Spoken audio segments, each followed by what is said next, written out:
मित्रांनो पागामध्ये एक मासा पडलाय आणि बाईट देतो मासा. आता खाली दगड आहेत आणि आपल्याला मासा चाकून पकडायला लागेल, नाहीतर दगडामध्ये मासा लपून पळून जाईल. चला आता जाऊया पाण्याच्या खाली.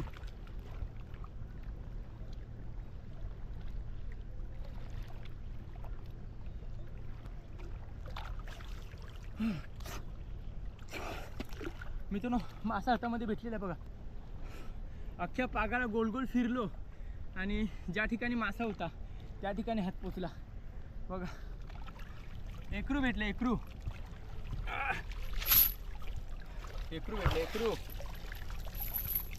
बघा. दातामध्ये पाग फसलाय.